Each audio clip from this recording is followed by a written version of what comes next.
안녕하세요. 저는 어릴 때부터 친가 식구들에게 애정 한번 받지 못하고 자란 장녀라고 소개를 해야 될까 싶네요. 지금은 정말 소중한 두 명의 가족이 생겼습니다. 결혼까지 했으니 남편네 시댁 식구까지 포함해야겠네요. 현재는 하염없이 행복한 날들만 이어지고 있는 중인데 사실 제가 처음부터 꽃길을 걸었던 사람은 아니거든요. 과거의 그때만 해도 가족을 많이 원망했고 세상은 원래 불행한 건 줄로만 알았고 산 사람입니다. 그래서 지금부터 제가 해드릴 이야기는요. 제게 행복을 모르고 자라게 만든 원흉들한테서 어떻게 벗어날 수 있었는지를 들려드리고자 합니다. 저희 집은 어른들이 아들을 유독 바라는 집안이었습니다.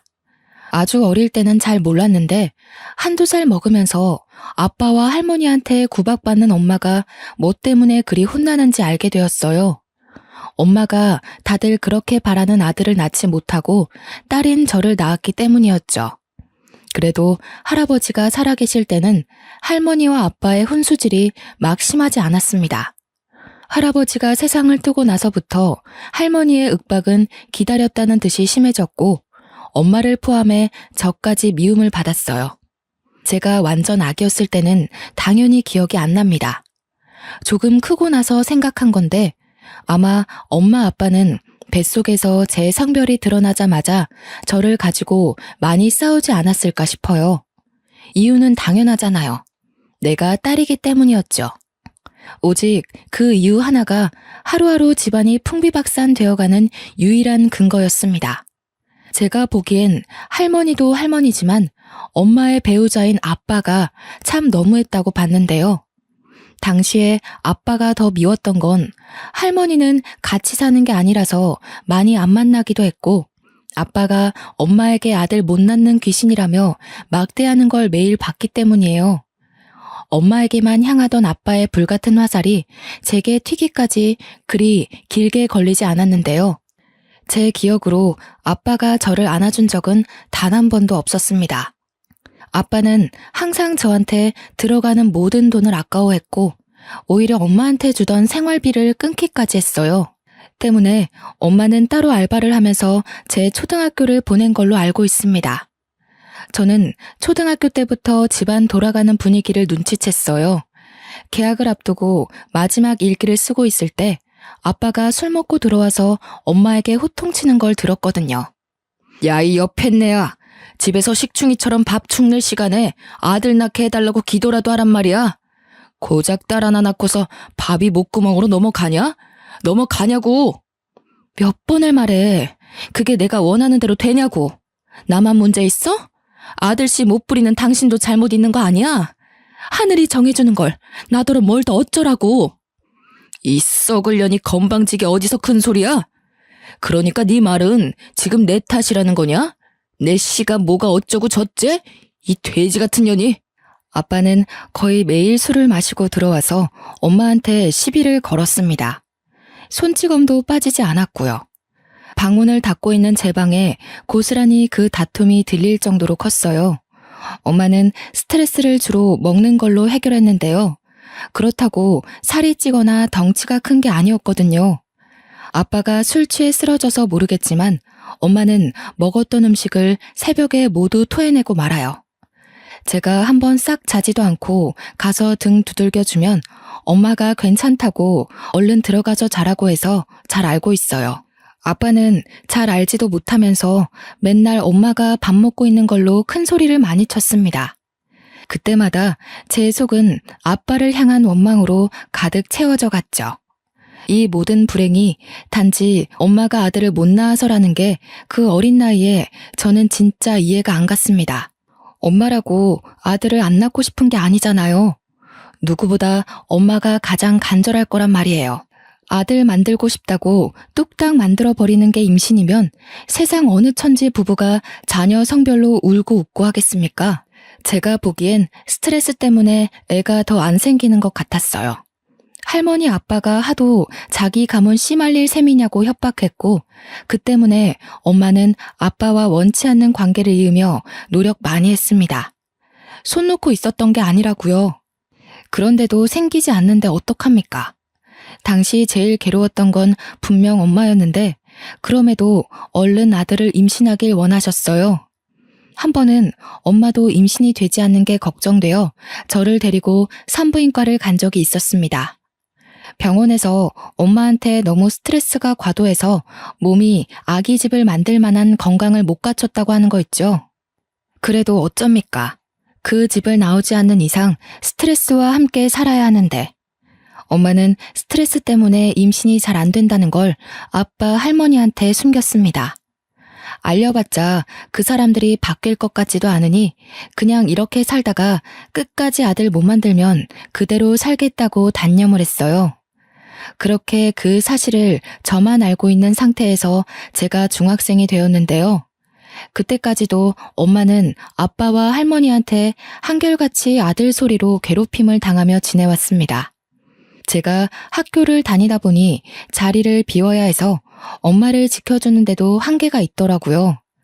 아주 어릴 땐 아빠가 무서워서 엄마를 도우지 못했지만 중학생이 되었을 땐 저도 제 나름대로 신념과 생각이 있어서 아빠한테 대들 용기가 생기는 겁니다. 한날 하교하고 돌아왔는데 아빠가 또 엄마를 괴롭히고 있더라고요. 바로 엄마를 제 뒤로 숨기며 겁없이 아빠를 맞섰죠. 엄마가 아들을 못 낳는 게 아니라 아빠가 못 낳게 만들고 있다는 생각은 안 해? 아빠가 맨날 술 먹고 엄마 쥐잡듯이 잡는데 어떻게 애가 생기겠어? 이런 식이면 아빠 때문에 있던 애도 유산될 지경이야. 상미야, 하지 마. 방에 들어가. 엄마 아빠가 알아서 할게. 너 쓸데없는 소리 하면 혼나? 얼른 손 씻고 저녁 먹을 준비해. 나봐. 아빠도 알아야지. 모르니까 자꾸 엄마한테 함부로 하잖아. 아빤 모르지? 엄마 재작년에 병원 갔었어. 병원에서 뭐라는지 알아? 엄마가 스트레스 과다 상태라서 아기 집이 버틸 만한 몸이 못 된대. 다 아빠 할머니 때문이잖아. 스트레스 좋아하시네. 남들은 순풍순풍 잘만 낳는 거 네 엄마는 뭐가 그렇게 어렵다니? 아니 근데 이게 어린 것이 어디 아빠한테 바락바락 소리 지르고 난리야? 저는 그날 아빠한테 처음으로 맞을 뻔했어요. 엄마가 서둘러 아빠를 막지 않았다면 지금보다 더 씻을 수 없는 상처가 남았겠죠. 엄마가 저보고 방에 가라고 소리쳐서 저는 그 자리를 피할 수 있었습니다. 원래 아빠가 저한테 욕은 해도 손찌검은 안 했는데 솔직히 저도 그날 아빠 손이 올라오는 걸 보고 좀 많이 놀랐어요. 그리고 동시에 실망도 컸습니다. 그래도 아빠라고 생각해서 제가 노력하면 언젠가 아빠를 변화시킬 수 있지 않을까 하면서 한 번씩 관계 회복을 위해 애쓰기도 했거든요. 그날 후로 저는 아빠에게 딸로서의 마음을 다 접어버렸습니다. 부모 자식 간의 마지막 애정을 완전 놓아버리니 아빠를 향한 제 마음에 남은 건 분노와 원망밖에 없더군요. 저는 사춘기의 히스테리를 아마 아빠한테 제일 많이 부렸던 것 같아요. 엄마를 괴롭힌다 싶으면 자다가도 뛰어가 아빠한테 대들었으니까요. 그래도 아빠는 제가 악바리 근성으로 막아대니 엄마한테 손찌검하는 걸 줄이긴 하더라고요.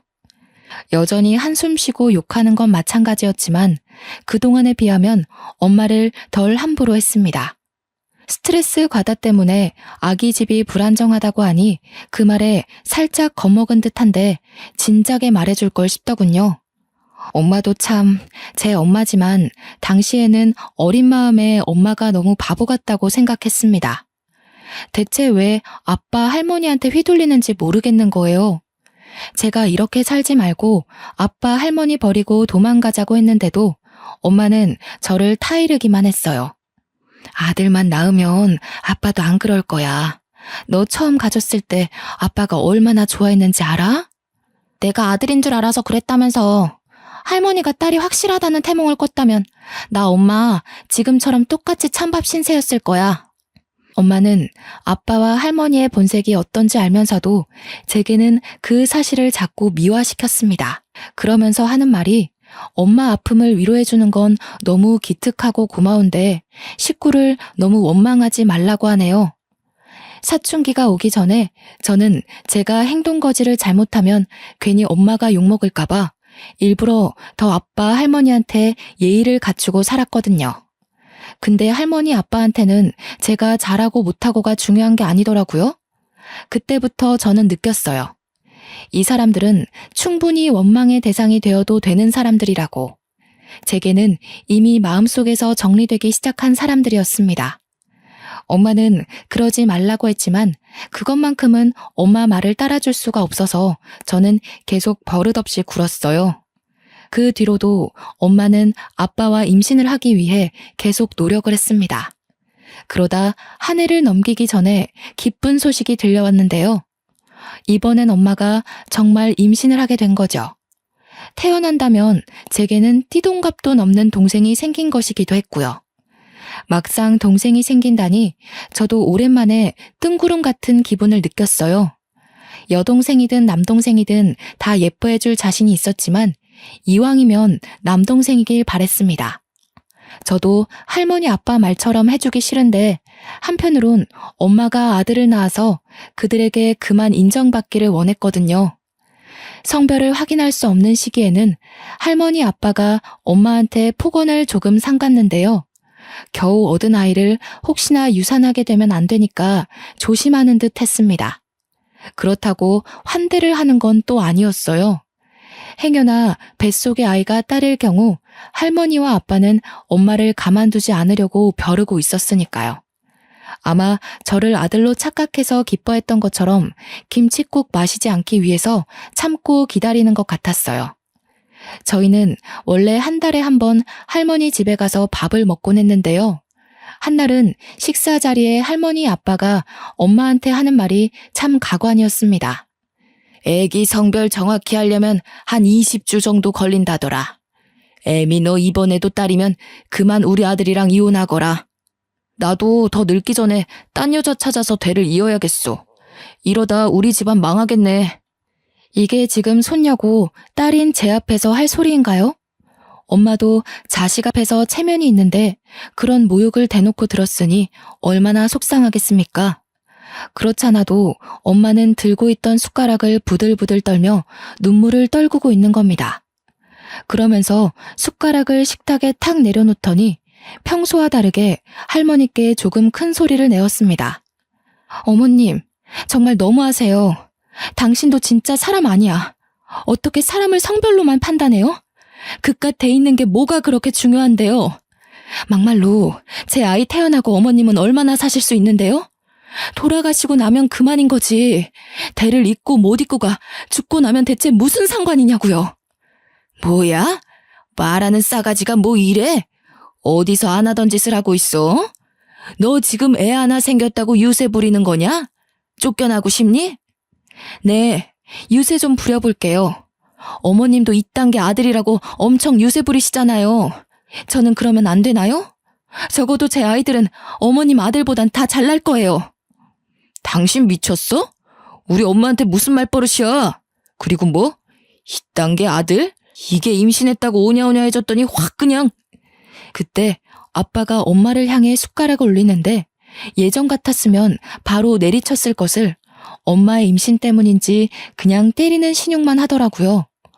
아빠가 분을 삭히며 열을 내고 있는 순간 그때 시모가 식탁 위에 있는 동치미 국물을 엄마한테 뿌렸습니다. 엄마 옷이 동치미 국물에 쫄딱 젖고 말았죠. 기어오르는 것도 정도가 있지. 네가 뭐라도 된 것 같으냐? 너는 그냥 우리 집안 후손을 낳아줄 기계일 뿐이야. 며느리 대우라도 받고 싶었나 본데 착각하지 말거라. 애미애비 없는 년은 이래서 안 돼. 저는 외할머니 외할아버지가 없어요. 제가 겨우 2살일 때 두 분 다 뇌출혈로 돌아가셨다고 들었습니다. 그래서 할머니가 제 엄마한테 한 번씩 애미애비 없는 년이라고 생각 없이 툭툭 던졌는데요. 제가 저때 사춘기 절정이었다고 말하지 않았습니까? 그래서 인정사정이 없는 상태였거든요. 저는 할머니의 몰상식한 행동에 참지 않고 자리에서 일어나 식탁에서 가장 비중이 컸던 아구찜 접시를 들었습니다. 할머니 얼굴에 사정없이 냅다 뿌려버렸어요. 접시에 늘러붙은 콩나물까지 손으로 싹싹 긁어서 던졌고 할머니 옷에다가 더러워진 손을 닦았습니다. 할머니가 기어오르는 사람한테 이런 식으로 하길래 저도 한번 해봤어요. 기분 나쁘세요? 알면 작작하세요. 한 번만 더 우리 엄마 건들면 저 더한 짓도 할 거예요. 그 아구찜도 엄마가 입덧으로 생선을 힘들어했는데 할머니가 자기 아들 좋아하는 음식이라고 무시하고서 준비한 거였어요. 저는 경악하는 할머니 얼굴을 똑바로 마주하면서 겁도 없이 노려봤습니다. 지금 돌아봐도 그때 저는 무척 거침이 없었다고 봅니다. 현재는 상상도 못할 용기거든요. 할머니는 빨간 국물이 범벅된 처참한 몰골로 소리를 아악 지르면서 절규했습니다. 1년을 도모아 샀던 분홍빛 원피스가 더럽혀졌다며 난리가 났네요. 여태 늙은 몸뚱이에 가려져 태가 안 살아서 몰랐는데 나름 값비싼 명품이었나 보더라고요. 야, 너 이 기집애 할머니한테 무슨 짓이야? 오늘 아주 둘이서 쌍으로 사람 열받게 하네? 네가 엄마 몫까지 대신 감당할래? 아빠가 자리에서 벌떡 일어나 저를 때리려는 걸 엄마가 막는 바람에 아빠 눈싸움만 했는데요. 저는 이제 아빠가 무력을 행사하려고 해도 무섭지가 않더라고요. 그땐 엄마가 맞는 걸 보느니 제가 맞는 게 낫다고 생각해서 그랬나 봅니다. 아들인지 아닌지 그거면 되는 거잖아요. 아들 아니면 이혼해 줄 테니까 제발 딸애는 건들지 마. 엄마는 아빠에게 울고 불며 사정했어요. 엄마 입에서 처음으로 이혼 단어가 나왔는데 그건 아빠뿐만 아니라 저도 솔깃하게 된 고백이었어요. 이혼해준다는 엄마 말에 아빠는 씩씩거리며 주먹질을 참았고 엄마는 혹시나 아빠가 다시 화낼까 싶어서 그대로 저를 데리고 밖으로 나왔습니다. 그렇게 엄마가 임신 20주 될 때까지 집안이 조용했어요. 할머니는 저 때문에 화가 많이 났는지 엄마한테 결과 보고만 하라며 연락을 끊어버렸네요. 20주는 생각보다 빨리 다가왔습니다. 아빠, 할머니는 오래 기다렸는지 아침부터 엄마를 재촉했어요. 그렇게 병원을 다녀온 뒤로 이 끈질긴 관계가 드디어 정리가 되었는데요. 엄마 뱃속의 아이가 아들이 아닌 딸이라는 게 밝혀지자 아빠가 기다렸다는 듯 이혼 서류를 내밀었습니다. 할머니는 인사도 없고 얼굴도 비추지 않았죠. 엄마는 양육비를 받는다는 조건으로 이혼에 합의를 했고요. 제가 원래 살던 집은 재산 분할로 처리되어 팔렸습니다. 저와 엄마는 집을 나오고 밤새 걸어서 겨우 여관 같은 단칸방을 얻어 살 수 있었는데요. 재산 분할받은 돈이 아니었다면 이마저도 못 구했을 거라 감지덕지하며 계약했습니다. 원래 살던 형편보다 훨씬 어려워졌지만 저는 내내 기분이 들떠 있었어요. 더 이상 아빠와 할머니의 저주가 없고 엄마와 둘만 있는 그 시간이 너무 좋았거든요. 그 사이 엄마는 갈수록 움직임이 불편해지고 배가 불러왔습니다. 출산이 임박하게 되었는데 제가 이날만 생각하면 아직도 마음 한구석이 쿵쿵 뛰어요. 엄마가 만삭이라 몸이 안 좋은 걸 알아서 친구들과 놀지도 않고 바로바로 하교를 했는데 한날은 저희 집 문이 활짝 열려 있는 거 아니겠습니까? 서둘러 집안을 살폈으나 엄마는 없고 어질러진 이불만 있었습니다. 엄마가 어떻게 되었을까봐 혹시 아빠가 저희를 찾아내서 엄마한테 해코지를 했을까봐 너무 무서웠어요. 가방도 못 벗고 엄마를 찾아 나서려고 신발을 다시 신는데 집주인이 저희 집에 들어오더라고요. 저는 바로 주인 아줌마를 붙잡고 엄마를 봤냐고 여쭤봤죠. 그럼 너희 엄마야 받고 말고. 지금 내가 데리고 있어. 엄마가 너 지금쯤 하교할 시간이라고 봐달라고 하더라. 이리 와라. 네 동생 태어났다. 너무 예쁘더라. 집주인은 본래도 마음씨가 좋은 분이세요. 저희 사정을 알고서 방세도 10만 원 낮춰서 해주셨거든요. 집주인 아줌마께서 평소에도 만삭 엄마가 혼자 있는 걸 신경 쓰며 한 번씩 집에 들려주곤 했는데 마침 엄마가 진통이 온 걸 봤다고 하는 겁니다. 집주인이 자기도 집에서 출산해 아들을 낳았다면서 그 진통이 어떤 징조인지 알아서 엄마를 급히 집에 데려갔다는 거 있죠. 집주인 덕분에 저희 엄마가 무사히 출산을 했고 이후 주인 아줌마는 엄마 산후조리에도 많은 도움을 주셨어요. 내가 줄 건 없고 우리 둘째가 이번에 초등학교 가거든. 예전에 입었던 아들 옷들 좀 챙겨왔어. 딸애라서 좀 그럴 수도 있겠지만 당장 급할 테니깐. 도대체 이 많은 은혜를 어찌 갚아야 할지. 고맙습니다. 고맙습니다, 정말. 꼭 기억하고 보답하겠습니다. 일이 자꾸 울어서야 예쁜 딸 둘을 씩씩하게 키울 수 있겠소? 네가 상미라고 했지? 엄마 많이 위로해줘야겠다. 집주인은 자기 아들 옷 중에서 작은 옷들을 제 동생한테 입히라고 주기도 했습니다. 당연히 갓난 아기한테는 컸으며 또 남자의 옷이라 공주풍 옷은 아니었지만 엄마는 그것만으로도 정말 감사히 생각하며 집주인에게 고개를 한참 숙였어요. 저 또한 감사한 마음은 마찬가지였습니다. 그래서 이후에도 더없이 예의를 갖추고 밝고 씩씩한 태도를 보였죠. 다 큰 나이에 여동생을 얻었지만 마치 자식이 있다면 딸을 안고 있는 기분처럼 느껴졌어요. 아이가 너무 작고 소중하더라고요. 이름은 상이라고 지었는데 집주인이 저같이 상자 돌림하라고 추천해준 이름이었습니다. 식구가 하나 더 생기니 다른 의미에서 또 살맛이 나더라고요. 근데 문제는 엄마가 여동생 때문에 일을 할 수 없어서 그동안 수중에 있는 돈이 다 떨어진 상태였어요. 양육비도 다달이 안 들어오고 법적 조치가 취해지면 몇 달 양육비가 한 번에 몰아서 들어오고 그랬습니다. 사지 멀쩡한 저는 더 이상 엄마 말대로 공부만 할 순 없겠더라고요. 그래서 고등학생 되자마자 알바를 시작했습니다. 선생님께는 어려운 사정을 말하고 야자를 뺐고요. 그렇다고 학습을 게을리한 건 아니었습니다. 따로 공부할 시간이 부족해서 특히 수업 시간에 집중을 했죠. 학교 교육만으로도 충분히 제 성적은 무섭게 치고 올랐고 어느새 진학 상담할 때가 되고 보니 서울대보다 한 단계 낮은 대학에 장학금을 받고 갈 수 있는 수준이 되어 있더군요. 엄마, 내가 꼭 훌륭한 건축사가 돼서 집 선물해줄게. 상이 방, 내 방, 엄마 방 하나씩 있는 걸로. 엄마는 어떤 집에서 살고 싶어? 아이고, 무슨. 엄마는 바라는 거 하나도 없어. 해준 것도 없는데 네가 이만큼 잘 커준 것만으로도 충분히 선물 받은 기분이야. 엄마 신경 쓰지 말고 그냥 공부만 열심히 해줘. 또 이런다. 내가 왜 공부 열심히 했는데 엄마 상이 같이 살 집 만들고 싶어서 건축과 간 거란 말이야. 엄마는 저를 기특하게 여겼지만 정말로 어떤 걸 크게 바라지는 않았습니다. 엄마 성향을 알기 때문에 저는 엄마가 괜찮다고 해도 밀어붙일 생각이었어요. 그래서 엄마가 쉬엄쉬엄 하라는 말에도 뭐든 최선을 다해 임하고 집중하며 지냈습니다. 저는 대학을 다니면서도 알바를 자처해서 열심히 돈을 벌었고 그 돈을 전부 엄마한테 생활비하라고 보내줬습니다. 덕분에 엄마는 그 돈으로 상이를 어린이집까지 보내면서 키울 수 있었어요. 참 청춘이었네요. 저도 제가 이렇게 목표만 보고 무섭게 달릴 수 있는 사람인지 몰랐거든요.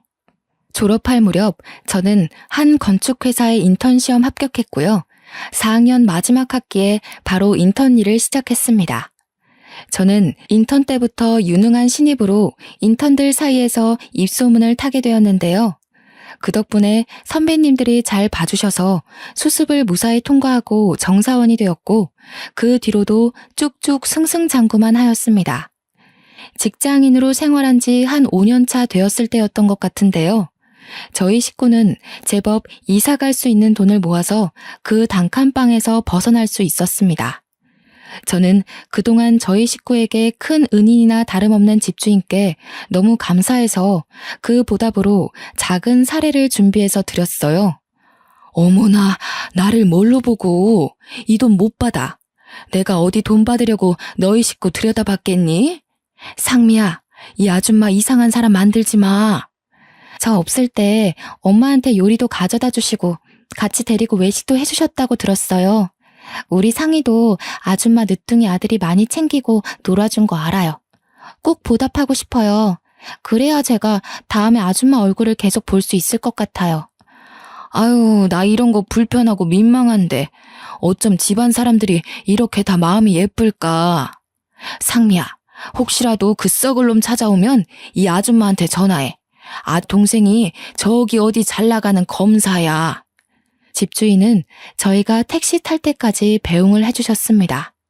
언니 동생 하면서 지낸 엄마도 집주인과의 작별을 아쉬워했지만 연락처가 있으니 언제든지 또 만나기로 기약했죠. 저희 세 식구는 그렇게 조금 더 형편 괜찮은 신축 오피스텔로 이사를 갔습니다. 겨우 방 2개라지만 상희가 집이 예쁘고 크다고 좋아라 하면서 방방 뛰는 거 있죠. 웃음이 만개한 식구들의 표정을 보는데 고갈된 체력이 싹 충전되는 기분이더라고요. 그렇게 저희 처지는 훨씬 성장을 했고 제 인생에는 또 다른 축복이 찾아왔습니다.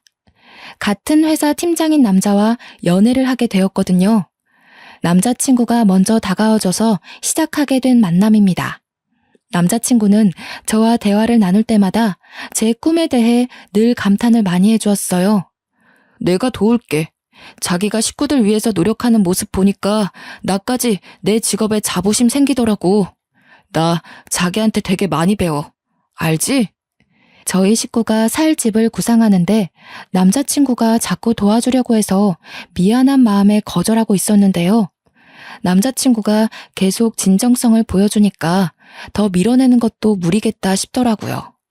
저는 면목 없지만 남자친구의 능력을 도움받아 본격적으로 건축을 실현시킬 준비를 해나갔습니다. 미래에 우리 엄마가 편히 지낼 주택집을 짓고 싶다 하니 공기 좋고 물 좋은데 심지어 가격까지 괜찮은 땅을 열심히 알아봐 주더라고요. 남자친구 덕분에 한동안 여기저기 땅 보러 다니느라 바쁘게 지냈네요. 일하다가 알게 된 건데 남자친구가 건축 계통에서 꽤 이름 날리는 유능한 팀장이더라고요. 당연히 바쁠 텐데도 끝까지 제가 하는 일에 힘 보태겠다고 고집을 부려 고맙다가도 난처했던 게 한두 번이 아니네요. 그렇게 아빠와 할머니 없는 세상에서 저는 제 식구들과 행복할 날만 남았다고 생각했습니다. 그런데 역시 그 악독했던 인연이 쉽게 떨어져 나갈 건 아니었나 봅니다. 남자친구와 함께 땅을 보고 퇴근 후 같이 우리 집에 가게 되었는데 집 앞에 갔더니 학교 마치고 하교한 상희가 누구와 같이 서 있는 겁니다. 당시 여동생 나이는 15살이었습니다. 누군가 싶어서 상희를 따로 부르지 않고 남자친구와 함께 다가갔는데요. 아무리 봐도 우리 손녀 똑 닮았는데 이름이 상희라고 했니? 언니가 정말 상미 아니야? 익숙한 목소리를 듣자마자 저는 순간 걸음을 멈췄습니다. 한동안 묻어두고 지냈던 할머니였기 때문이죠. 오랜만에 보는 것이기도 했고 몰골이 너무 거짓골이라서 바로 못 알아봤던 거예요. 깜짝 놀란 저는 뒤늦게 정신 차리고 쫓아가서 여동생을 분리시켰습니다. 뭐야 당신? 여기가 어디라고 찾아와요? 무슨 낯짝으로 우리 식구를 찾아오냐고요. 당신이 그럴 자격이나 되는 사람이에요? 어머나 상미야. 우리 손녀가 벌써 이만큼이나 컸어? 참 예쁘게도 컸네. 저 아이가 혹시 내 둘째 손녀니? 맞는 것 같은데 자꾸 언니 되는 사람이 상미가 아니라고 해서. 제가 모르는 사람한테 뭐든 비밀로 하라고 했거든요. 손녀 같은 소리 하지 마세요. 여기 당신 손녀가 어딨는데요? 얼굴 보기 껄끄러우니까 당장 꺼져요. 할머니는 예전에 명품을 두르고 있던 모습과 딴판인 차림새였습니다. 어디서 주운 것 같은 옷을 입고 있었어요.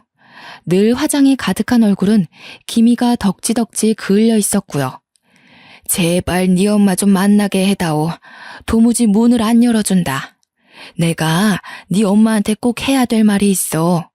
분명 안에 있는 것 같은데 말 좀 해줘라. 우리 식구한테 무슨 볼 일이 남았다고요? 벌써 몇 년 전 일 아닌가요? 당신네들이 우리 엄마 쫓아낸 거잖아요. 다신 꺼내고 싶지 않은 기억이니까 꺼지라고요. 아이고 상미야, 이 할미가 잘못했다. 내가 이렇게 사정할게. 네 아빠가 재혼에 실패하고부턴 정신 못 차리고 사고만 치고 다니잖니. 웬 꽃뱀한테 잘못 걸려서 천박한 핏줄 하나 생겼는데 그 애를 나한테 홀라당 던져놓고 도망을 가버렸어. 듣자 하니 아빠가 술집 가서 알게 된 여자랑 사고를 쳤는데 애가 덜컥 생겼다고 하네요.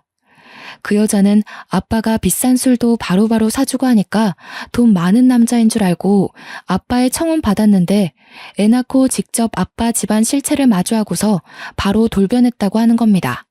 아빠도 일하다 잘리고 할머니도 한때 우리 엄마한테 했던 잔소리처럼 간섭하고 그랬더니 여자가 대놓고 짜증내면서 집을 나가버렸대요.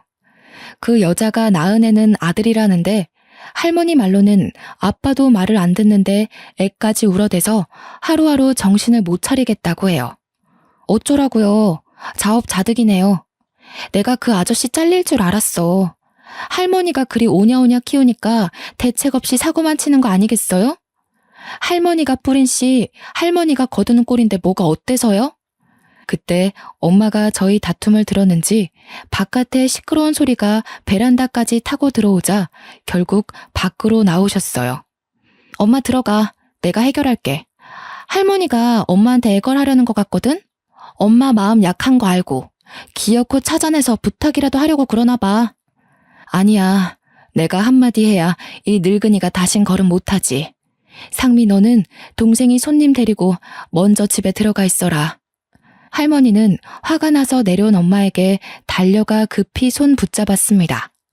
저는 엄마 혼자 두고 갈 수 없어서 남자친구에게 여동생을 데리고 먼저 올라가라고 부탁하고 엄마 옆을 꼭 지켰어요. 그렇게 원하시던 손자 보셨잖아요. 천박한 핏줄이든 버려진 혈육이든 당신이 바라는 대로 대가 이어진 거 아닌가요? 어린애가 떼쓰는 것도 아니고 이랬다 저랬다 뭐 하는 겁니까?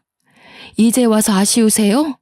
그렇게 무시하던 딸 집안에 무릎이라도 꿇고 싶나 보죠? 그래, 꿇으라면 꿇을 수 있어. 그러니까 상미애미야, 화난 거 충분히 이해한다. 내가 정말 힘들어서 그래. 옛정 생각해서 우리 한번 도와줄 순 없겠니? 지금 이러시는 거 용서가 아니라 목숨 구걸하는 걸로밖에 안 보이거든요? 당연히 힘드셔야죠. 그렇게 떠받들던 아들이 손자한테 발목 잡히신 기분 느끼셔야죠. 말년에라도 그 융통성 없는 신념이 무너질 수 있어서 참 다행이네요. 남은 생 아들들이 주는 복 실컷 받으려고 그런가 봐요. 팔자라고 생각하고 사세요. 엄마는 그대로 저를 데리고서 집에 돌아왔습니다. 할머니가 뒤따라 쫓아와서 몇 번을 문을 두들겼지만 엄마는 경찰 부르기 전에 꺼지란 소리만 하며 문을 열어주지 않았어요. 그리곤 나중에 기척이 없자 그대로 소금을 들고 나가서 집 주위에 뿌리더군요. 새집 기운 망친다면서 정말 꼼꼼히도 뿌렸습니다. 제 남자친구도 저희 집 사정을 얼추 다 알고 있어서 엄마와 저를 한참 위로해줬어요. 그 뒤로 할머니는 더 이상 모습을 드러내지 않았는데요. 주변을 경계하며 지내던 사이 어느새 남자친구와 결혼을 약속한 사이가 되었습니다. 제 오랜 꿈이었던 우리 식구가 지낼 만한 전원주택 있잖아요. 예비 남편이 혹시라도 제가 사기당할까봐 손수 토지 계약 다 알아봐주고 저렴하고 괜찮은 집터로 구해줘서 야무지게 준비할 수 있었어요. 예비 남편이 추천해준 근교의 땅도 대출을 조금 받아서 매매를 했고요. 그렇게 계곡이 근처에 있는 땅에서 전원주택 공사가 들어갔습니다. 제가 몇 년을 노력해 만든 설계 도면을 가지고 남편이 추천해준 건축사와 함께 저렴한 견적으로 짓고 있어요. 아, 그리고 예비 남편과 결혼식 날짜 정하기 전에 상견례 약속부터 잡았는데요. 제가 그날 정말 깜짝 놀랐잖아요. 서로 일이 바빠서 시부모님을 상견례 때 처음 뵈었거든요. 그런데 시모가 다름 아닌 제가 아는 분이지 뭡니까? 옛날에 저희 엄마 저를 도와준 그때 그 집주인 아줌마인 거 아니겠어요? 왜 있잖아요. 제가 돈을 준다고 해도 손살에 치셨던 마음 좋은 아줌마요. 어머나, 이게 누구야? 석희 동생이 성미 아니니? 세상에나, 이게 다 무슨 인연이야? 저 다 큰 아가씨가 그때 그 아기 성이야? 예, 언니, 저 애가 성이에요. 언니 덕분에 무사히 낳았던 그 아이요. 도대체 어떻게 이런 우연이 있단 말이에요. 심장이 다 벌렁거리네. 자기, 우리 부모님이랑 아는 사이였어? 어떻게 아는 사이일 수가 있지? 나 지금 정신 없어서 이해가 하나도 안 되네. 나도 진짜 놀랬어. 내가 지난번에 말해준 적 있는데 기억할지 모르겠다. 옛날에 단칸방에서 되게 좋은 집주인 만났었다고 우리 식구한테 은인 같은 분이라고 했었잖아. 예비 남편은 제 말을 당연히 기억하고 있더라고요. 그래서 뒤늦게 놀랐습니다. 남편도 제 얘기를 들을 당시엔 그 집주인분을 엄청 칭찬했거든요. 저희는 서서 정신없이 인사를 나누느라 한참 뒤에 착석했는데요. 시모 옆에는 상위 또래로 보이는 남자애 하나가 있었는데 그 아이가 누군지 바로 감이 오더라고요. 네, 바로 집주인 집에 있던 늦둥이 둘째 아들이었어요. 우리 상이 어린이집 다닐 때 그 옆에 초등학교를 다니면서 항상 상이를 친동생처럼 손잡고 등하교하던 아이였죠. 그땐 저보다 한참 작았는데 상견례 때는 이미 저보다 키가 훌쩍 커 있는 거 아닙니까? 문득 세월이 확 느껴지더라고요. 그렇다면 저 아이가 예비 남편 남동생이라는 건데 생각을 곱씹을수록 정말 놀라운 인연이지 않습니까? 서로 감격에 겨워서 근황 얘기에만 빠져 있다가 엄마가 뒤늦게 결혼 이야기를 꺼내며 걱정되는 마음을 표현했는데요. 아이고 언니, 이렇게 사돈까지 맺을 줄 몰랐는데 우리 가족이 한없이 부족해서 어떡해요. 이렇게 되면 저희가 너무 받기만 하는 꼴이 돼버리는데. 에헤이, 상미 듣기에 서운할 소리 한다. 상미 같은 며느리 얻을 수 있는 게 어디 쉬운 줄 알아? 그리고 부족한 애 만에 그런 소리 하지 말랬더니 아직도 그러네. 세상에서 너 같은 엄마들이 제일 대단하고 보물인 거야. 자식을 둘이나 혼자 키웠는데 그보다 더 가진 것 많은 집안이 어딨다고. 무슨요. 내가 면목이 없어서 그러죠. 아직 언니한테 갚지 못한 빚도 많은데 사돈집이 서로의 얼굴이 되기도 하잖아요. 우리 상미야 참 잘 커주고 자랑스럽지만 이쪽 사돈 자리가 영 시원찮아서 걱정이네요. 제가 돈이 없고. 그런 거 다 필요 없고 나한텐 인성이 최고 중요해. 상민애가 집 빼고 나서 이상한 젊은 애들이 미술 공부 준비하는 아지트로 쓰고 싶다길래 방을 싸게 해줬더니 글쎄 엉망으로 만들고 말도 없이 도망갔지 뭐야. 역시 돈이고 명예고 아무짝에 쓸모없더라. 그러면서 시모가 제게 덧붙이는 말이 신혼집도 자기가 아들 위해서 마련해놨다면서 저한테는 몸만 오면 된다고 하는 거 있죠. 예비 남편 성격이 참 착하고 항상 상대방을 배려하는 모습이 보기 좋았는데 알고 보니 그 성격이 모조리 시모한테서 물려받은 거였죠. 시모는 며느리가 누굴까 걱정 반 기대 반이었대요. 요즘 젊은 사람들 엉뚱한 데서 속 많이 썩힌다면서 혹시라도 이상한 며느리 들어와서 귀중한 첫째 아들 인생 망칠까봐 신경을 많이 쓰고 있었다는 겁니다. 그런데 저를 보니 긴장했던 마음이 싹 가라앉았다네요. 그러면서 상견례 마무리될 때쯤 시모가 제 손을 꼭 잡아주면서 아가 하는데 하필 옛날 생각이 새록새록 겹치면서 울컥 눈물이 새더라고요. 시모는 그런 저를 한없이 예쁘게 봐주면서 어렸을 때 기특하게 봤던 제가 며느리로 들어와서 너무 좋다고 앞으로 많이 아껴주고 잘할 테니까 아들 잘 부탁한다고 하시는 거 있죠. 그렇게 양가 부모님들이 축복하는 아래에서 저는 남편과 소규모로 예쁜 결혼식을 올렸습니다. 저는 정말 시집살이 같은 거 일절 모르고 행복한 결혼 생활을 이어갔어요. 당연히 현재도 그 행복이 진행 중이고요. 그리고 전원주택이 얼마 전에 완공되었거든요. 남편과 제가 직장일을 병행하면서 우리 엄마 이사 준비까지 돕고 있는데 하루하루가 여러모로 알차고 바쁜 와중에 이 사연을 쓰고 있답니다. 엄마는 이사하는 내내 마주할 때마다 웃음꽃이 펴 있었어요. 특히나 마당의 조그마한 텃밭과 연못이 그렇게 마음에 드나 봐요. 아직 내부에 정리할 게 한참인데 갈 때마다 손수 키운 농작물이 금붕어 샀다면서 자랑하시더라고요. 얼마나 귀여운지 모릅니다.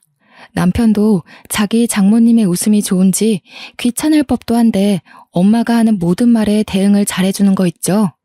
저는 한 번씩 과거에 엄마가 매일 밤 울던 때가 생각이 나서 순간 감정이 울컥할 때도 있어요.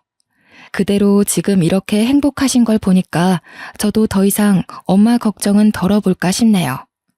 엄마는 요즘에도 저 덕분에 인생 폈다고 항상 저더러 고맙다고 말하는 게 습관인데요.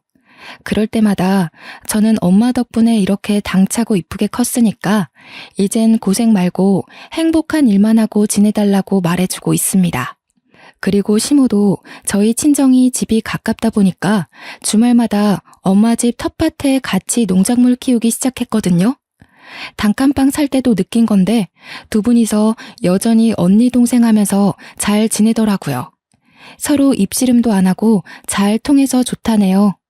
한 번은 제가 엄마한테 혹시 혼자라서 쓸쓸하지 않냐고 물었거든요. 그랬더니 엄마 말로는 성의도 있고 또 사돈이 심심할 때만 온다더니 지금은 평일 내려오고 있는데 너무 즐거워서 같이 놀다가 잠까지 자고 간다고 하네요. 학창시절 때 친구들이 집에서 떠들고 놀다가 밤을 보내는 것 같은 기분이라네요. 그걸 듣고 저는 그냥 두 분이 잘 지내서 보기 좋다라고만 생각했는데 시모와 엄마 사이는 제가 생각했던 것보다 훨씬 더 깊은 사이더라고요. 내가 언니한테 이렇게 매일 와서 집에 안 갈 거면 아예 같이 살자고 한 소리 했거든. 그런데 네 시애미가 뭐라는지 아니? 남편 설득해서 아예 눌러 앉아야겠다고 그러는 거야. 엄마가 막 웃고 박수치면서 얘기하는데 장난이 아니라 진짜라는 게 더 당황스러웠어요. 이거 시부께서 들으시면 깜짝 놀라실 텐데 싶더라고요.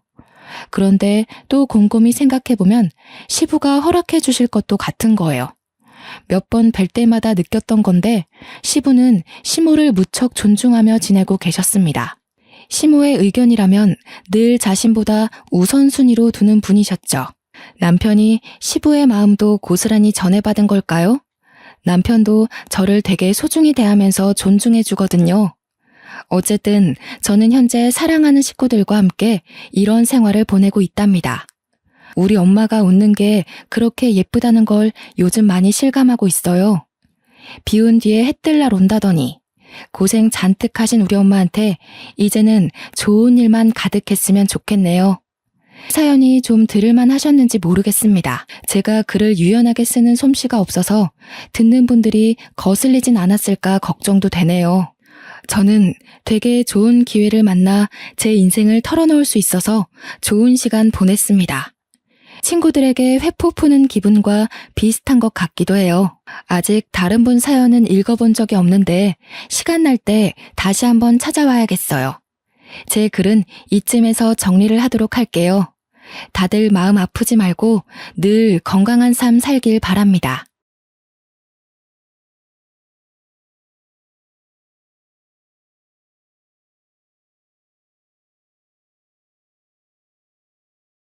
안녕하세요. 결혼도 하지 않고 홀로 지내고 있는 50대 여성입니다. 이 나이 먹도록 결혼도 하지 않으면 외롭지 않냐고 물으시는 분들이 많이 있더라고요. 생활력이 강하고 독불 장군처럼 앞만 보고 직진하는 성격으로 오해하시는 분도 있습니다.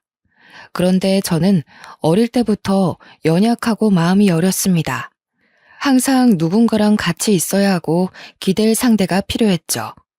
지금은 아니지만 어릴 적에는 그 상대가 언니였습니다. 언니가 잠깐 어디로 가버리면 하루 종일 언니를 찾은 적도 있습니다. 어르신들이 저를 볼 때마다 껌딱지라고 할 정도로 어렸을 때부터 언니 뒤만 졸졸졸 따라다녔죠.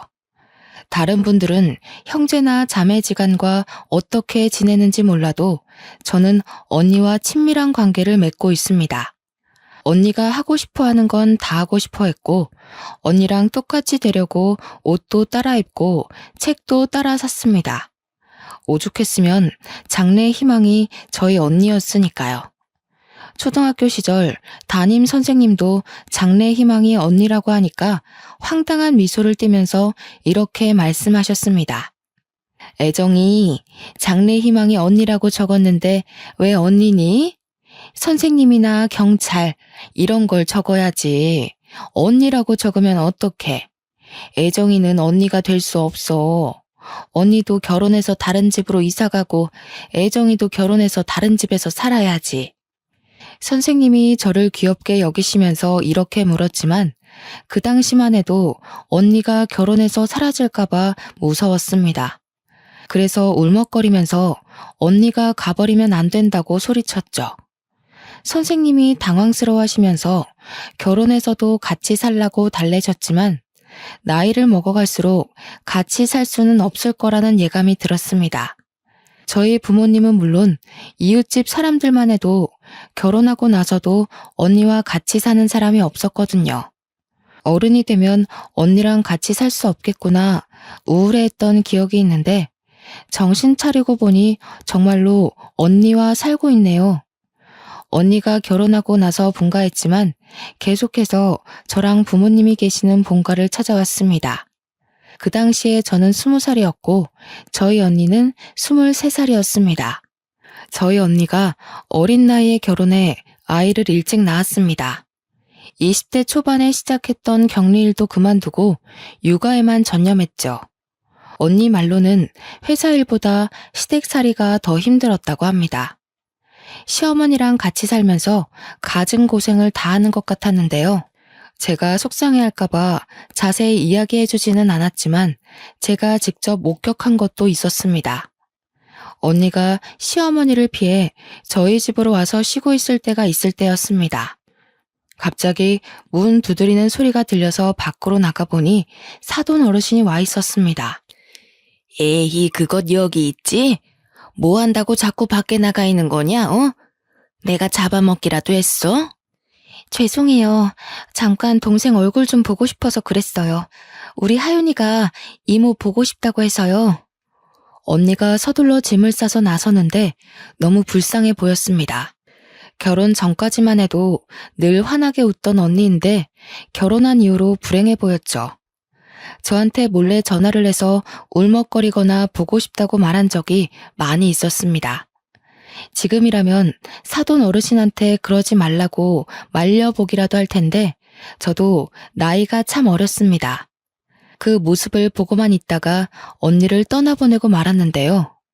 어느 날은 언니가 새벽에 전화를 걸어와서 너무 힘들다고 하는 거 있죠. 잠을 자다가 그 전화를 받았는데 깜짝 놀라서 잠이 다 깼습니다.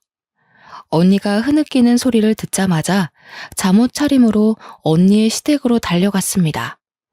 언니가 슬그머니 시댁을 빠져나와서는 제게 다가오는데 무슨 귀신이 다가오는 줄 알았습니다. 시어머니가 언니를 어찌나 괴롭혔는지 사람이 반쪽이 되어 있더군요. 그런 언니가 흐느적 걸어오더니 제게 미안하다고 했습니다. 여기까지 오게 해서 미안하다면서 희미하게 웃고 있는데 그 미소가 어찌나 슬퍼 보이던지요. 제가 왜 울었냐고 묻는데도 운 적이 없다고 거짓말을 하더라고요. 저는 아직까지 어둠 속에서 안개처럼 보이는 언니의 미소가 생각납니다. 여러분은 그런 미소를 보신 적이 있으신가요? 사람이 금방이라도 쓰러질 것 같은 미소였습니다. 제가 그 뒤로는 전화를 해서 시댁에 무슨 일이 있는지, 몸 상태는 어떤지 물었습니다. 그때가 돼서야 언니가 해탈한 목소리로 충격적인 말을 꺼내놓았습니다. 다 내 탓이지 뭐. 내가 아들도 못 낳으니까 이렇게 된 거야. 장남을 낳았으면 나도 예쁨 받았을 텐데. 언니가 흐느끼면서 전화를 끊길래 저도 눈물을 흘리고 말았습니다. 그 뒤로 언니에게 차라리 독립하라고 아니면 이혼이라도 하라고 말해보았습니다. 하지만 그게 쉽냐고, 이혼하면 우리 하윤이는 어쩔 거냐고 묻더군요. 언니가 꾸역꾸역 그런 시집살이를 견디고 있는데 제가 해줄 건 하윤이를 봐주는 일뿐이었습니다. 시댁에 주말마다 전화를 해서 하윤이가 보고 싶다, 언니가 보고 싶다 떼쓰는 일이 제 일이었습니다. 언니는 난감한 척 저한테 화를 내는 척하면서 제 집으로 겨우 왔었죠. 그래서 덕분에 조카랑 쌓은 추억이 많이 있습니다.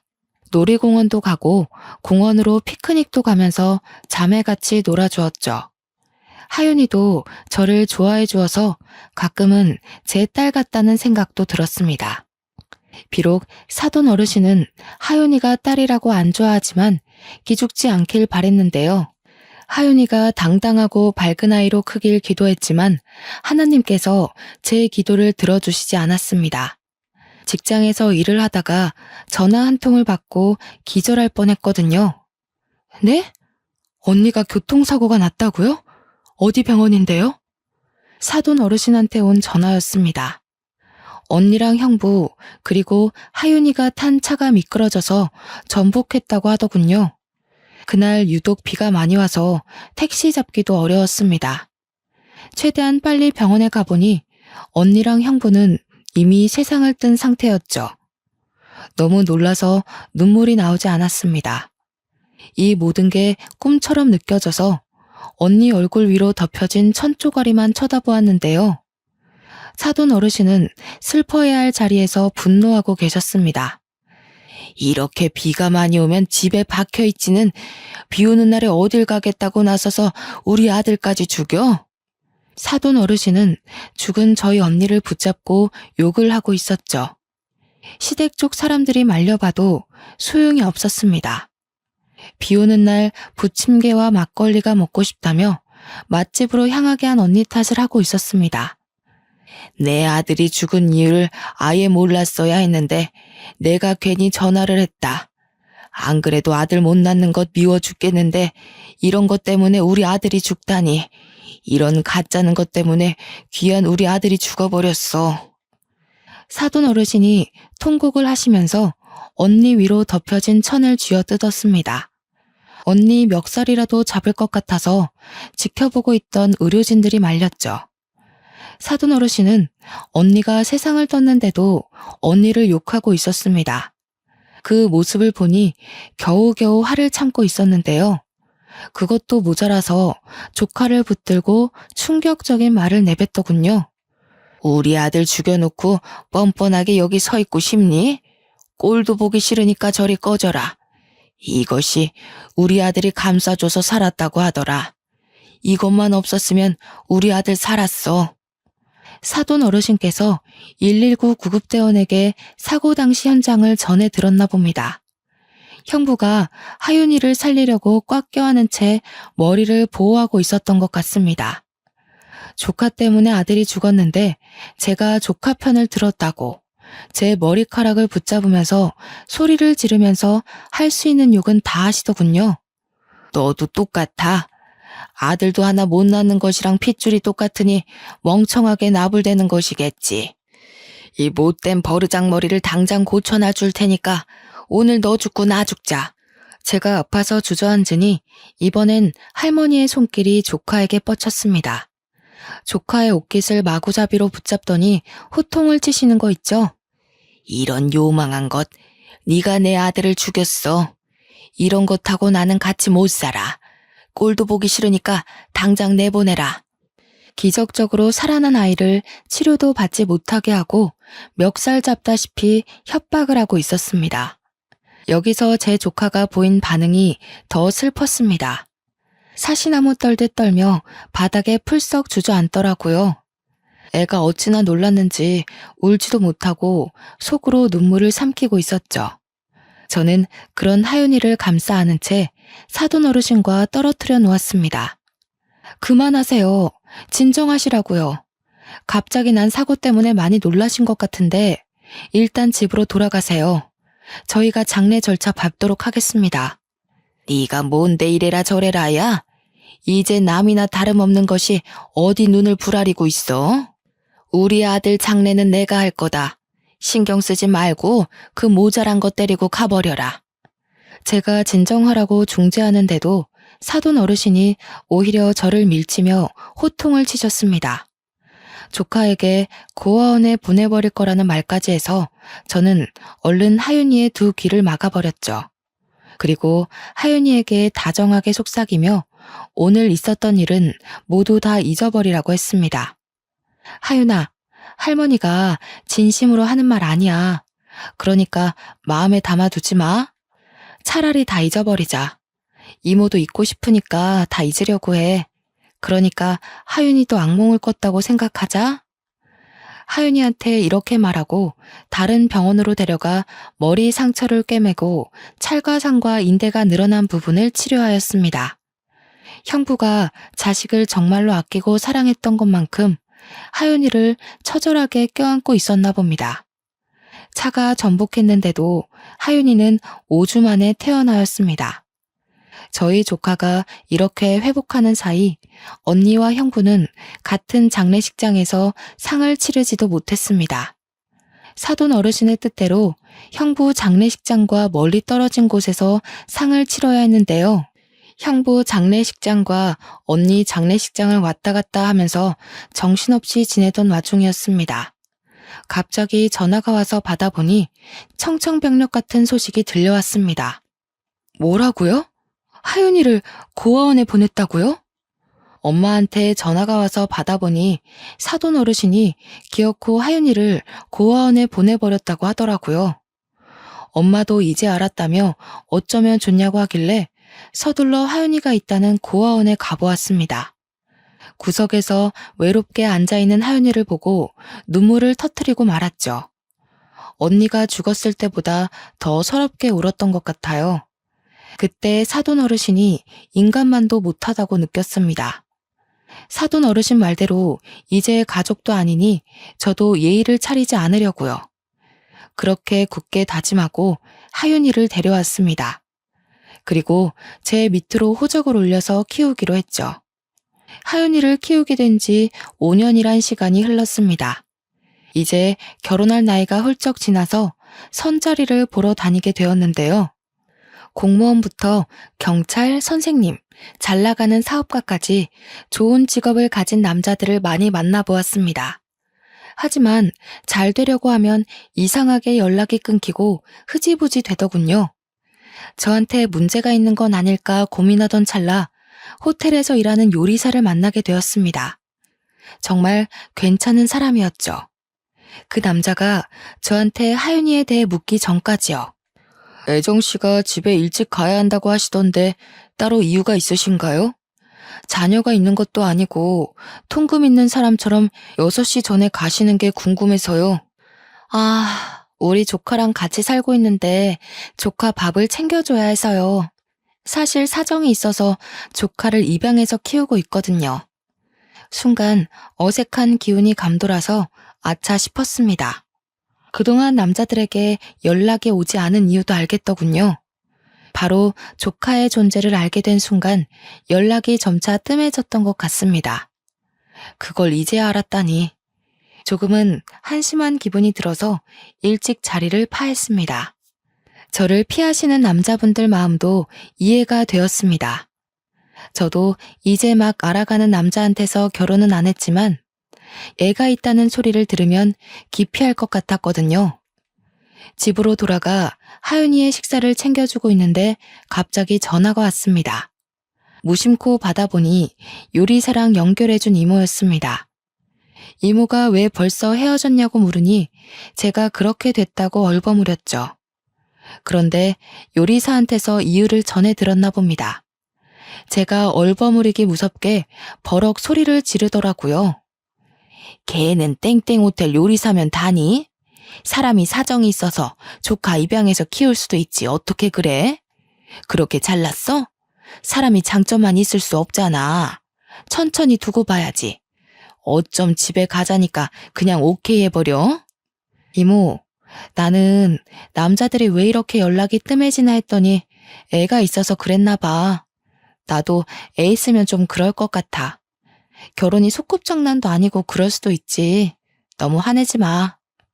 이모가 화를 참지를 못하니까 그저 허허 웃고 말았습니다.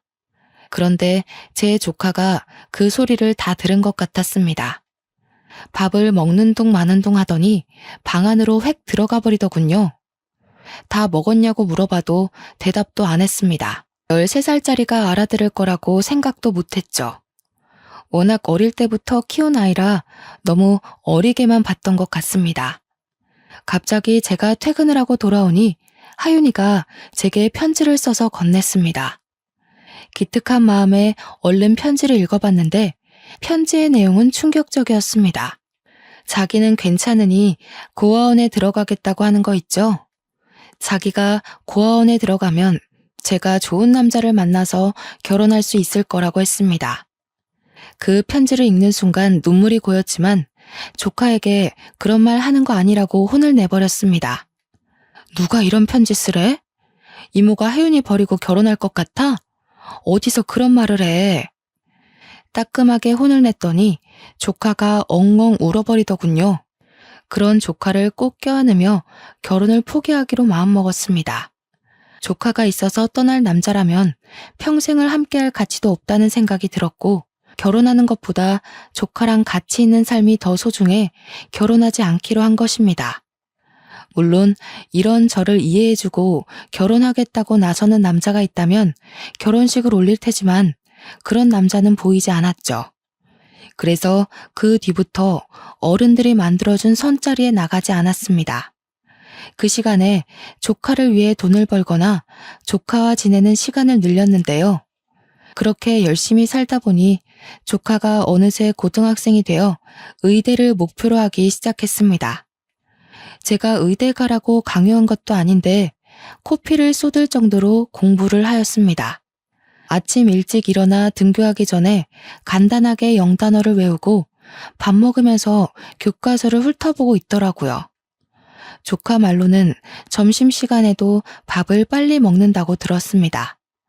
얼른 교실로 돌아와 공부를 하려고요.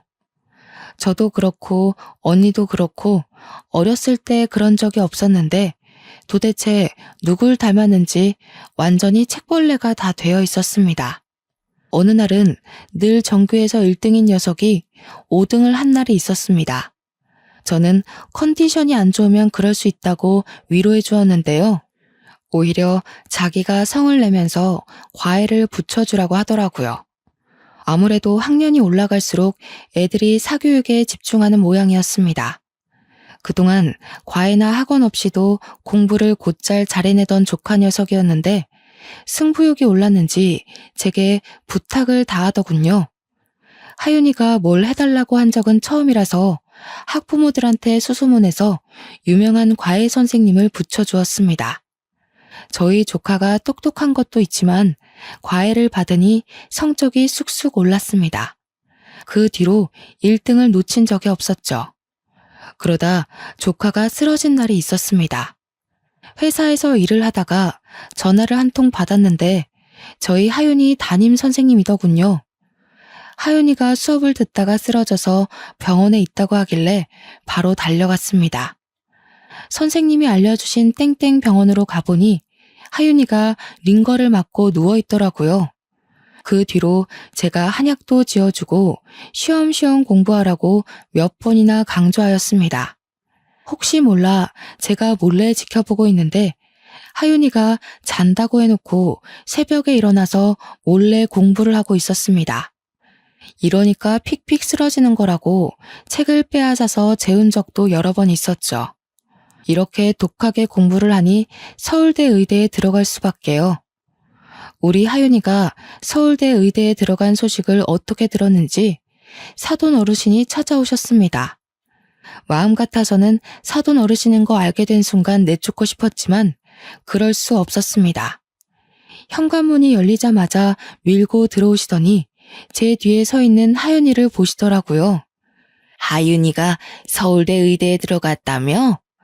다른 자식도 아니고 죽은 우리 첫째 아들 자식인데 내가 챙겨줘야지. 하윤아, 나 기억하니? 할머니잖아. 8살까지 애지중지 키워주던 할머니. 그 말을 들은 순간 억장이 무너졌습니다. 하윤이를 버리겠다고 고아원에 보내놓을 땐 언제고 이렇게 찾아오다뇨. 게다가 하윤이는 할머니를 기억하지 못하는 것 같았습니다. 쭈뼛거리며 다가가더니 꾸벅 인사를 건네더라고요. 사돈 어르신은 그런 조카를 보고 좋다고 미소 짓더니 원래부터 자상한 할머니였던 척 껴안기까지 하였습니다. 아유, 우리 하윤이 보고 싶었다. 하윤이도 할머니 보고 싶었지? 그동안 어떻게 지냈니? 할머니가 그동안 사는 게 힘들어서 이렇게 늦게 왔다. 이번에 의대에 들어갔다며? 할머니가 다 지원해 줄 테니까 독립하고 싶으면 말해라. 등록금이랑 생활비도 대줄게. 사돈 어르신이 조카에게 핸드폰을 달라고 하더니 연락처를 입력해 놓았습니다. 아무것도 모르는 조카 녀석은 그저 좋아라 하더군요. 저한테 입양 온 후로 외가 쪽 식구들이랑 교류하지 않고 쭉 지내왔으니 반가웠을 겁니다. 그 모습을 보니 너무 섭섭했지만 할머니가 버리려고 했다는 말을 할 수가 없었습니다. 얼마나 충격이었으면 그런 엄청난 기억을 다 까먹을까 싶었죠. 8살짜리가 겪었을 고통을 또 겪게 하고 싶지 않아서 입을 꾹 다물었습니다. 하지만 밤마다 이걸 조카한테 말해줘야 하나 말아야 하나 고통 속에 시달렸습니다. 나중에 조카가 알게 돼서 저한테서 큰 배신감을 느끼면 어쩌나 고민이 되더군요. 저 혼자 고민 속에 갇혀서 끙끙 앓고 있으니 시간이 흘러 조카가 기숙사에 들어가는 날이 되었습니다. 간단하게 짐을 싣고 학교 기숙사 쪽으로 가려고 했는데요. 갑자기 사돈 어르신이 나타나 저를 막아섰습니다. 예, 짐이 이것뿐이니? 여자애 혼자서 지내는 건데 이것밖에 안 가져가면 어떡해? 나머지는 택배로 붙일 거예요. 제가 알아서 할 테니까 신경 쓰지 마세요. 뭐? 신경을 쓰지 말라고? 이런 일은 할머니가 신경 써야지 누가 쓰니? 나이도 어린 게 왜 이렇게 버릇이 없어? 마음 같아서는 욕짓거리를 내뱉고 싶었지만 조카가 있어서 참았습니다. 사돈 어르신은 제 차에서 짐을 빼내더니 기어코 자기 차에 실어서 조카를 끌어당겼습니다. 조카가 제발 따라가지 않길 바랬는데 자연스럽게 사돈 어르신 차로 옮겨 타더군요. 속이 부글부글 끓었지만 주먹을 꽉 쥐며 심호흡을 하였습니다. 제 차로 조카를 따라가 학교 캠퍼스는 어떤지, 기숙사 환경은 어떤지 자세히 뜯어보았습니다. 하지만 조카는 할머니 곁만 졸졸 따라다니며 미주알고주알 이야기하고 있었죠. 결혼까지 포기하고 키워낸 귀한 조카가 할머니 자격도 안 되는 늙은 여자에게 저러니 억울했습니다. 남몰래 눈물까지 닦아내며 그 수모를 참아냈는데요. 수모는 거기서 끝난 것이 아니었습니다. 하도 조카에게서 연락이 오지 않아서 오랜만에 전화를 해보았습니다. 그런데 조카가 받지 않더군요. 그런 날이 수도 없이 지난 뒤에야 걱정이 돼서 학교까지 찾아가려고 했습니다. 사돈 어르신이 어떻게 알았는지 갑자기 저한테 전화를 해서는 이런 소리를 짓거리더라고요. 너 자꾸 하윤이한테 전화하지 마라. 네가 자꾸 전화해서 공부에 방해된다고 하더라. 사돈 어르신이야말로 하윤이 고아원에 버릴 때는 언제고 갑자기 왜 이러시는 거예요? 하윤이가 의사 될 것 같아서 그러세요? 너야말로 하윤이가 의사 될 것 같아서 견제하는 거니? 할머니가 이제 지원 좀 해주겠다는데 왜 말을 그렇게 하니? 제가 하윤이한테 옛날에 있었던 일 다 이야기하면 어쩌려고 이러세요? 하윤이랑 잘 지내고 싶으면 사과부터 하세요. 뭐? 하윤이한테 쓸데없는 소리 하지 마라. 왜 안 해도 되는 말을 하려고 해? 괜히 아픈 상처 건드려서 무슨 일을 치르려고. 그러다 걔 공부 안 되면 어쩌려고 그래? 괜히 애 인생 망치려고 하지 말고 입 다물고 있어라. 제가 차를 세우고 욕짓거리를 내뱉으려고 하니까 전화를 뚝 끊어버리더군요. 사돈 어르신이 일부러 하윤이와 저를 떼어놓으려는 것 같았습니다. 그것 때문에 연락이 안 되는 것 같아서 하윤이를 찾아갔는데요. 하윤이가 글쎄 저를 보고 떨떠름한 표정으로 서 있는 거 있죠. 이모, 왜 왔어? 저 시험 기간이라 공부해야 하는데. 네가 너무 연락이 안 돼서 와봤어. 무슨 일 있는 거 아니지? 아무 일도 없으니까 돌아가. 나 지금 밤새야 해. 처음 있는 일이었습니다. 제게 항상 예의 바르면서도 밝게 말하던 애인데 완전히 변해버린 것 같았죠. 결국 제가 조카에게 버럭 화를 내며 모든 사실을 실토하고 말았습니다. 너 설마 할머니 때문에 이러는 거니? 그 사람이 어떤 사람인 줄 알아? 너 버린다고 고아원에 내놓은 사람이다. 근데 네가 의대 간다니까 착한 척 연기하는 거야. 네가 조금이라도 잘못되면 바로 버릴 사람하고 이러는 거 아니야. 나는 너 키우려고 인생을 걸었어. 정말 친엄마처럼 널 키워냈는데 어떻게 이럴 수 있니? 제가 울면서 말해놓고 차마 조카의 얼굴을 바라볼 수가 없었습니다. 그런데 조카가 제 말을 믿어주지 않더군요. 할머니가 그랬다고? 우리 할머니가 그럴 리가 없어. 이모가 잘못 기억하고 있는 거겠지. 12년을 키워준 이모를 믿어야지. 어떻게 할머니를 믿니? 네가 제정신이야? 조카가 제 말을 듣고 왈칵 눈물을 쏟길래 조카에게 다시 트라우마를 안겨준 것 같아서 그 자리를 뛰쳐나왔습니다. 며칠 뒤에 심하게 말해서 미안하다고 다시 이야기 나누자고 연락해봤지만 답은 돌아오지 않았습니다. 조카가 제 말을 믿지 않는 것 같더군요. 다 큰 조카가 연락도 잘 되지 않고 찾아가도 바쁘다 하니 어쩌겠나요? 마음 같아서는 가슴이 찢어질 것 같다 나한테 왜 그러냐고 따지고 싶었지만 포기했습니다. 내놓은 자식이라고 생각하고 그렇게 8년이라는 시간을 흘려보냈습니다. 가끔씩 연락해서 들어보니 공부도 열심히 하고 잘 지내는 것 같았죠. 그것만으로 만족하며 살려고 했습니다. 그러다 조카가 대학을 졸업하고 의사가 됐다고 연락을 하더군요. 이모, 내가 그동안 연락이 없었지? 할 말이 있는데 땡땡 병원으로 올 수 있어? 조카 녀석이 고백할 것이 있다고 하니 저도 도대체 왜 그런 것이냐고 따져볼까? 아니면 할머니한테 무슨 말을 들은 것이냐고 물어볼까 고민했습니다. 땡땡 병원으로 가보니 조카가 갑자기 병실로 저를 데려가는 것이었습니다. 그곳에 사돈 어르신이 누워있어서 깜짝 놀라고 말았죠. 사돈 어른, 어디 아프세요? 왜 저한테 말도 안 하고 하윤이 병원에 입원해 계세요?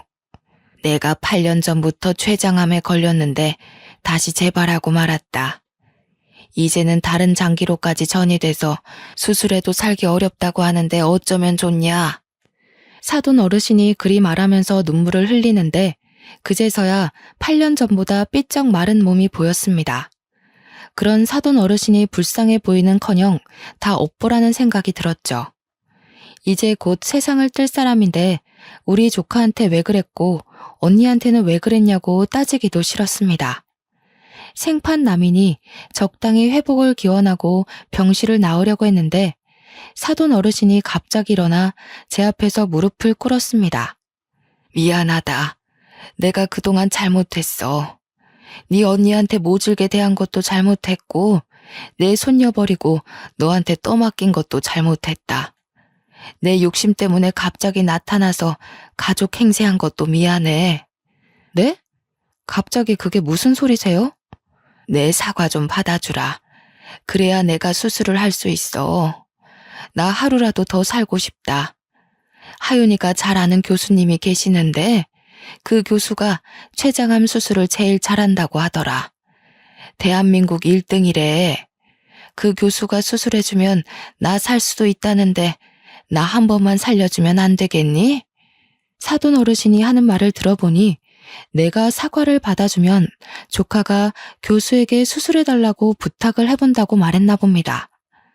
두 손을 싹싹 빌며 제 다리에 살려달라고 매달리는데 어처구니가 없더군요.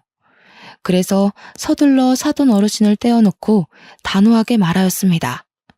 내가 왜 사과를 받아야 하죠? 우리 하윤이 버릴 때는 언제고 갑자기 나타난 거 보니까 췌장암 때문에 그러셨네요. 췌장암 진단받고 겁먹어서 찾아오신 건가요? 나중에 우리 하윤이 써먹을 때 있을까봐 그러신 거냐고요. 췌장암이 낫기가 그리 힘들다고 하더라. 재발이 잘 된대. 수술은 성공했는데 의사한테 그런 소리를 들으니 밤잠을 잘 수가 있어야지.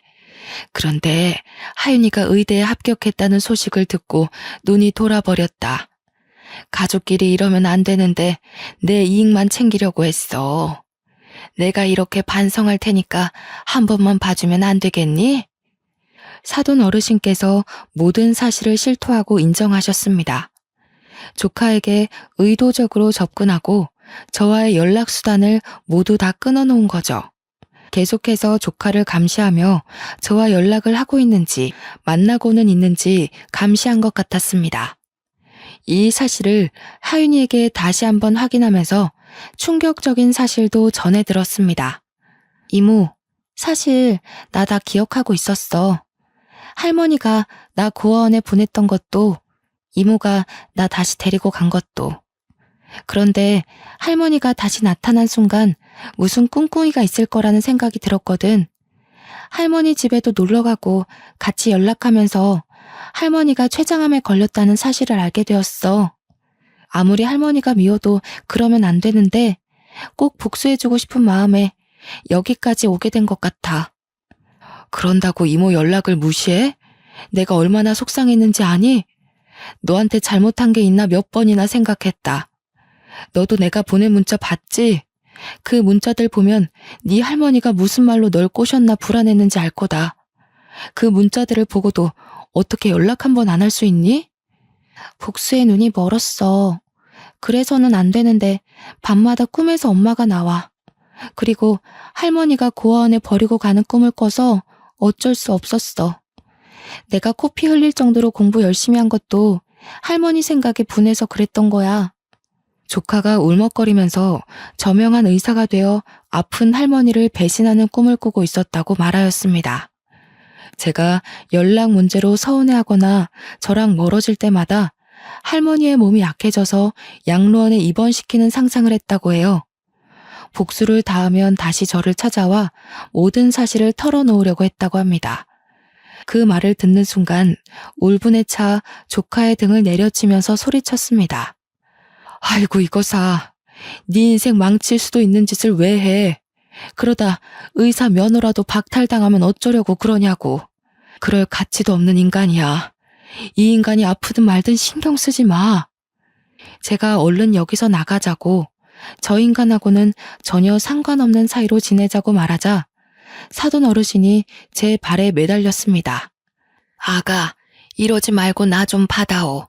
어차피 옛날 일 아니냐. 엄청 오래된 일인데 이제 가슴 한켠에 묻어두고 나 좀 살려다오. 응? 내가 이 은혜 꼭 갚을게. 지금 가슴 한켠에 묻어두라고요? 언니한테 한 일을 생각하세요.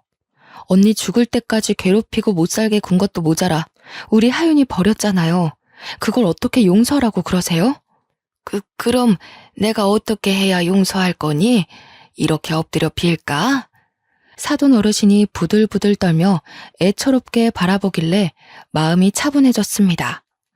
누가 제 머릿속에 찬물을 끼얹은 듯 분노가 사그라들고 이 비굴한 인간을 어떻게 해야 할지 생각하다 입을 열었습니다. 내가 아니라 하윤이한테 비셔야죠. 사돈 어르신이 조카 버리셨잖아요. 하윤이가 용서하면 생각해 볼게요. 하윤아, 우리 조카, 내가 정말 미안하다. 이 할미가 부족해서 너한테 못된 짓을 했다. 한 번만 받아오. 기다렸다는 듯이 넙죽 절을 하는 사돈 어르신을 보는데 조카가 왈칵 눈물을 터뜨리더군요. 조카의 눈물을 보니 마음이 착잡해졌습니다. 복수심에 치기 어린 행동을 한 것이었죠. 우리 하윤이의 마음속에 복수심이 있었다는 사실을 알았다면 외면하며 살자고 설득했을 겁니다. 뭐라도 했으니 됐다고 조카를 달래며 사돈 어르신을 버려두고 왔는데요. 허망하게 앉아있는 사돈 어르신을 보니 많은 생각이 들었습니다. 인생을 어떻게 살아왔는지 가족들도 안아보고 계속 혼자서 병실 생활을 해온 것 같았습니다. 그래도 언니의 시어머니이니 어떻게 사나 조카에게도 물어보고 슬쩍 병실 안을 내다본 적도 있습니다.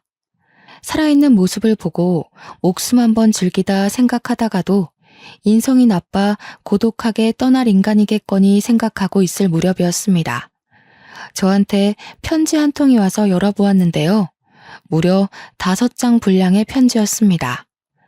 촘촘한 글씨로 자기가 얼마나 멍청하고 이기적인 인생을 살아왔는지에 대한 푸념과 사과글이 적혀 있더군요. 저는 그 편지를 들고 사돈 어르신이 있는 병실에 찾아갔습니다. 편지를 왜 보냈냐고 따질까 아니면 비아냥거릴까 고민하다가 한마디 하였습니다. 사돈 어르신, 사람 목숨이 달린 일이니 제가 하윤이한테 교수님께 부탁해보라고 말해볼게요. 사돈 어르신이 그 말을 들은 순간 정말 고맙다고 몇 번이나 고개를 숙였습니다. 다른 사람이 들으면 왜 그랬냐고 남이니까 안 보면 되는 사이 아니냐고 따질지도 모릅니다. 하지만 그래야 제 마음이 편하니까요. 사돈 어르신이 죽었다는 소식을 들으면 제가 사돈 어르신이랑 다를 게 뭐가 있나 싶었습니다. 그 편지글이 마음을 흔들었다기보다는 조카 인생에 흠집을 남기기 싫었습니다. 그래서 조카한테 관용을 베풀고 포용하자며 교수님께 말씀드리라고 말해보았죠. 당연히 제 조카는 제 말을 받아들이지 못했습니다. 내가 왜 그래야 하는데? 내가 못해준다고 그냥 다른 병원으로 가라고 할 거야.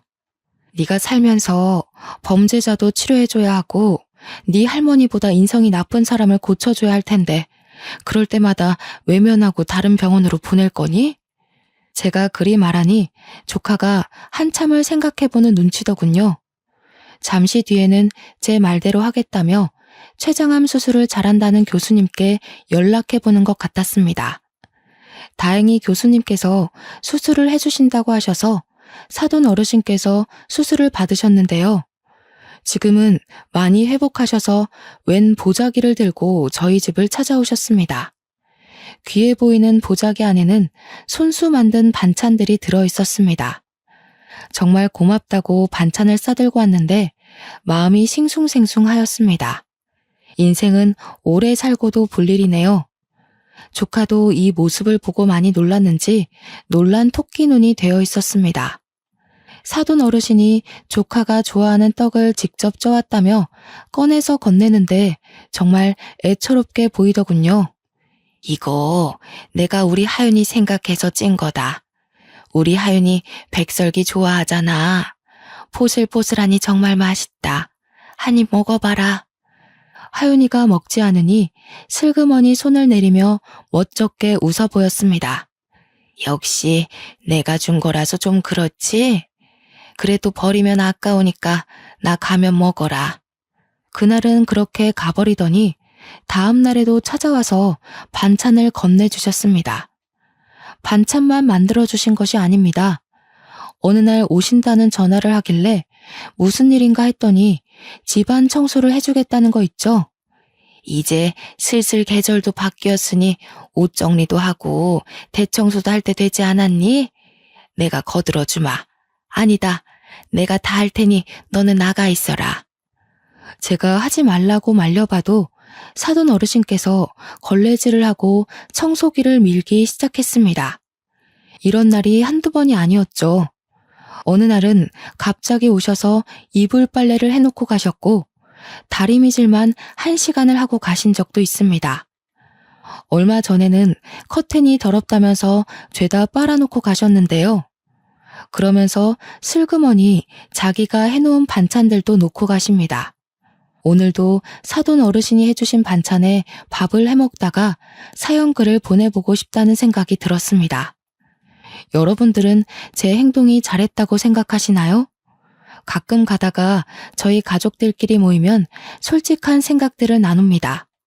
하지만 하나같이 나라면 그렇게 안 하고 없는 사람 취급했을 거라고 하더군요. 여러분이라면 사돈 어르신께 어떻게 하셨을 것 같나요? 저보다 많은 것들을 알고 경험이 많으신 분들의 생각이 궁금합니다.